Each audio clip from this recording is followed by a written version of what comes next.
So Madhilata calls herself the face of Hindutva. What would you call yourself?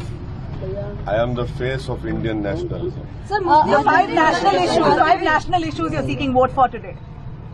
I've already said it, but I don't want to get into this trap of appealing for vote on the day of polling when the campaigning. What are your five national issues, sir? No, there are many issues. See, what I feel people of India should understand, especially the youth, the Narendra Modi government has done what they have done with the Indian Army recruitment with Agniveer.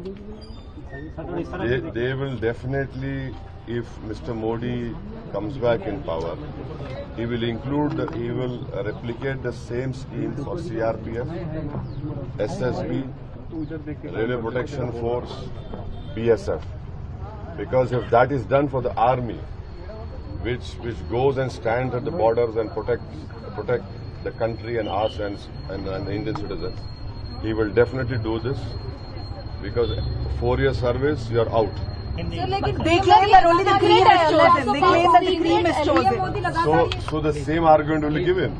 Secret alliance. So see, if this can be done for the army, why wouldn't this government do it, which we don't want?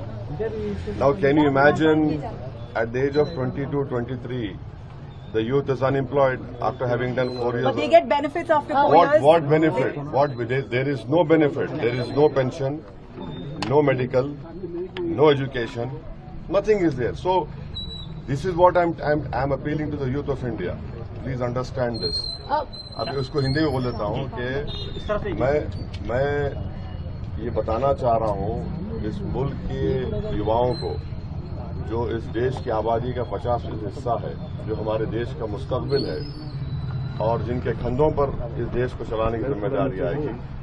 Modi सरकार ने जब अग्निवीर की scheme army में ला ली और 4 साल के बाद आपको निकल जाना पड़ता है, वैसा ही ये करेंगे सीआरपीएफ में, बीएसएफ में, आरपीएफ में, एसएसबी में।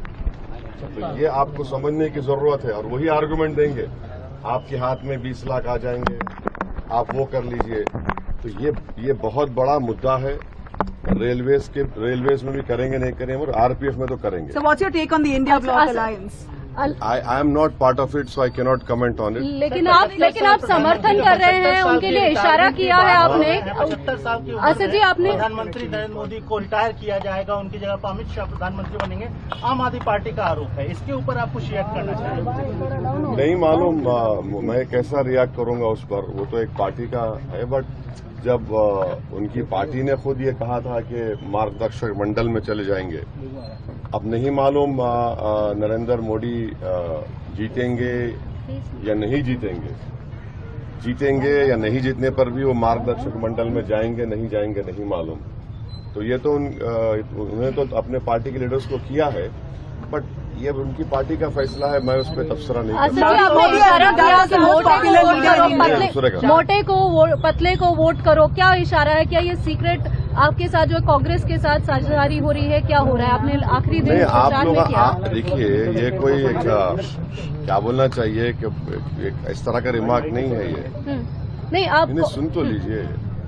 हम ये कह रहे हैं कि मोटे को वोट दीजिए, दुबले को वोट दीजिए। हम ये कह रहे हैं कि जिसके बाल सफेद है उनको वोट दीजिए। इसमें बुरी बात क्या है? बीजेपी वाले इतने नाराज क्यों हो गए उस पर? नहीं, बीजेपी वाले तो क्या बोलते, ट्रॉल करना शुरू कर दिए।